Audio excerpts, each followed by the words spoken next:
So this is the second video on continuity of consciousness, which is how do we remain continually conscious or aware of who we really are. So the question arises, who am I? Who am I trying to be continually conscious of? Am I continually conscious of just myself as an isolated individual who is motivated primarily by power, pleasure, and money? I need lots of money so I can escape pain, so I can have more pleasure. And as I get more pleasure, that feels really good. I want to be sure I'm not going to have any pain, so I need more power so I can make sure other people don't try and slice their way into my stuff, my pleasure, my rights, my liberties.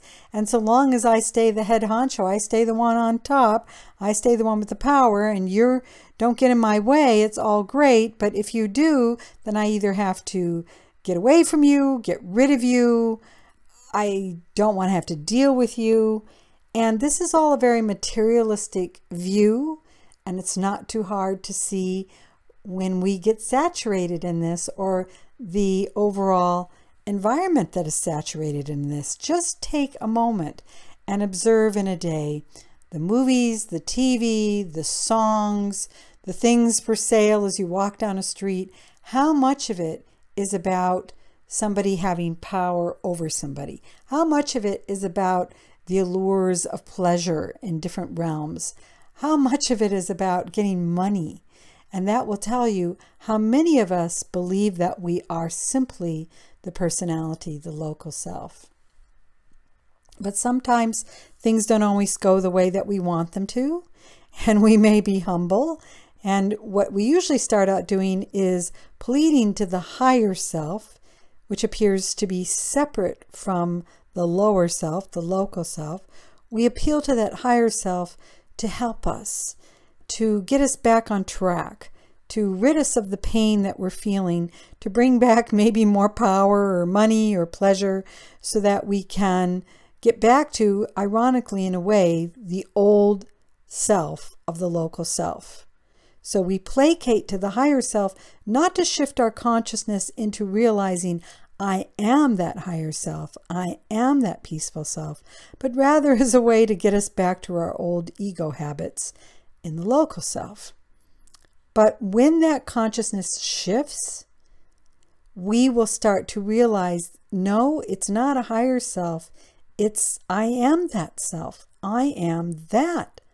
I am that peaceful self. And we start to cultivate the qualities of that peaceful self: harmlessness, compassion, a sense of connection with others, a desire to live a more moral and peaceful and generous life. And as we develop further that level of consciousness, we begin to shift again our sense of who I am into a more universal sense of consciousness, a universal self known as the monadic self, the quantum monad, the infinite self. Now here we're looking at the extended level of a model I presented many times, and it was in the last video.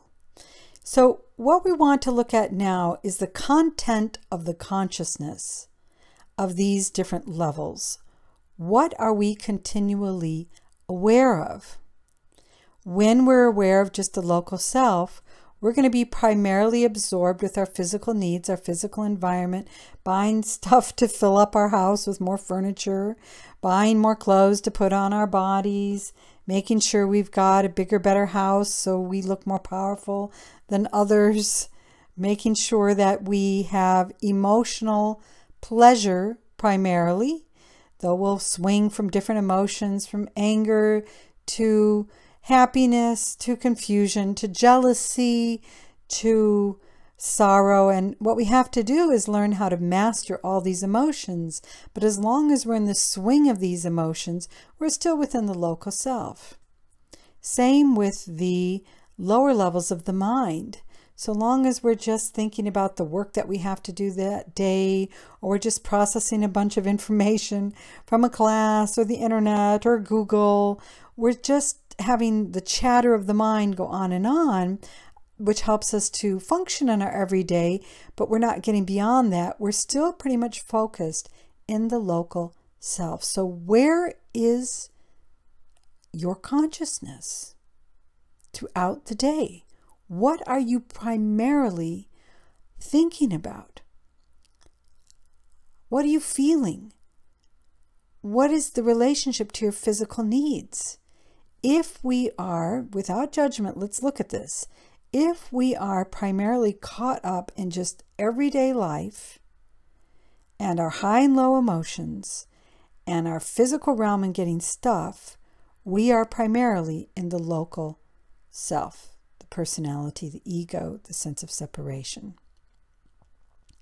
But as we've been learning, as we start to shift our consciousness, we get into that higher state of the peaceful self, which takes us through, first and foremost in this model, the egoic lotus, the soul. Egoic means soul in this model, not selfish ego. It means soul. The lotus, to use an Eastern phrase of this symbolism, the mystic rose, to use a Western, more Christianized phrase of this symbolism. We start to unfold this soul petal, which is really 12 stages of cultivating more spiritual, peaceful, self-oriented qualities. And the more that we do that, we build this rainbow bridge, this Antakarana, and we start to move into the Buddhic plane. So called in a way because it has to do with Buddha, with a sense of having an enlightened way of being. That enlightened way of being has throughout the day thoughts of helping and serving others. We, in our minds, are primarily preoccupied with how can I help, not what can I get. We may still need to Google for information, but we do it for the sake of our service, for the sake of betterment of others. We strive to be more compassionate, more inclusive, more aware, awake, discerning about how to facilitate a greater sense of interconnection because we are aware of that interconnection with others. Emotionally, we're much more balanced. We have that equanimity. Whether pain arises or pleasure arises, it doesn't really matter. What matters most of all is that we keep the balance. We are at the eye of the storm. We're the peaceful self, no matter what arises. And as for our physical needs, to be honest, we start to limit them. Why? Because we just aren't caught up in the same need to acquire stuff. We realize that when we need what we need for the sake of service, it comes to us, and we have greater contentment.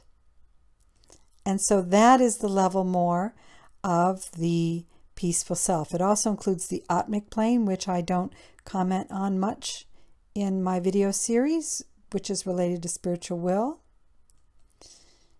And then the universal self, which goes beyond into the monadic and the Adi plane of Adi. It goes beyond simply concern for the well-being of those in our planet and our world, but becomes truly more universal in your everyday consciousness. But what happens to most of us is we get caught up in states versus stages. In other words, as I explained in the other video, we get caught up in ways to get high, to get altered states or peak experiences, whether it's through drugs, meditation, sexual encounters, aha moments, catching the Holy Spirit, raising the Kundalini, getting Shakti or energy or empowered from somebody that really inspires us and zaps us, having peak performance in the way of sports or creativity. We get caught up in these states. And we don't understand the importance of stages. What is the difference with stages? These states lift us momentarily into a certain realm, but they don't necessarily anchor us in that realm. They don't necessarily change our consciousness. And what we want is a continuity of consciousness. We want to be continually aware at the level, at the stage of which we need to grow into next. So we can have an experience and we can pop through the tunnel and have a state and then come out of it and go right back into our same emotional mess. And the danger here is, instead of doing the practices that will help us really clean up those emotions and stabilize and purify these emotions so that we're the master of these emotions, we may get reliant upon states to take us there. And we don't really grow in the way of stages. We can also pop out maybe back into the mental plane. So we have a really wonderful experience through meditation. Some people may use drugs, a sexual encounter, and we think, oh, I'm just one with everybody. I'm so at peace. Oh, this is so great. And then when it's over, we're right back to the same mental chatter that just goes on and on and on, and is primarily focused in us, our day, what we need to acquire to feel better, our money, our security. Oh, how can we get the next high or fix? How can we get more power? Like having sexual prowess so we can have power over other people. I mean, there's just so many examples, la la la la la la la, that just go on at this ego selfish level that we're right back into. That's why if we really want to know where we're at, we can't focus on the different experiences we've had through states. We have to look at where our consciousness continually resides throughout the day and even throughout the night. What is the percentage of where we really are in the way of what is preoccupying our thoughts, our emotions, our actions? If we're lucky, we stabilize, and through those different state experiences, which are not bad or good, it's just how we use them to grow into the next stage versus just get distracted into wanting to get high all the time in states and not grow.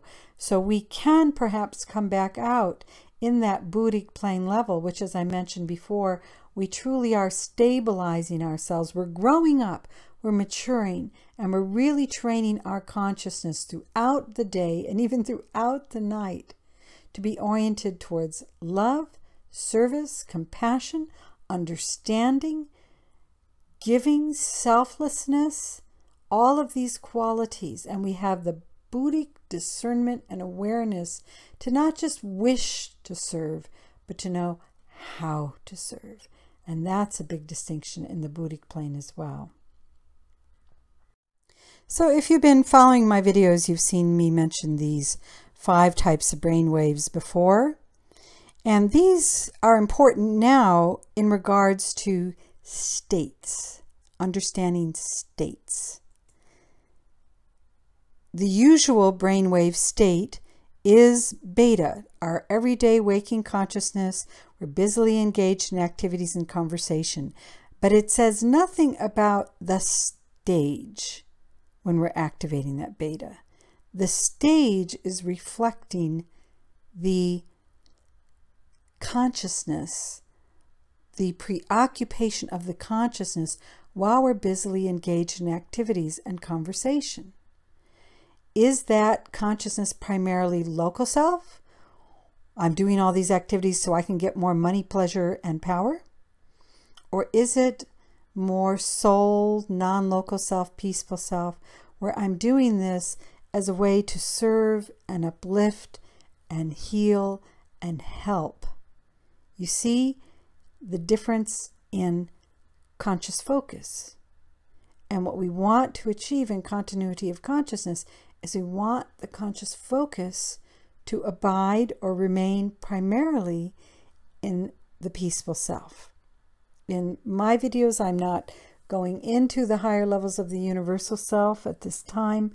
I'm focused primarily on the peaceful self. That's hard enough for most of us. But when we want to go into an altered state of consciousness, we can start to go into alpha, where the brain waves slow down about 8 to 12 cycles per second, and the mind starts to relax, get a little more dreamy, drifty.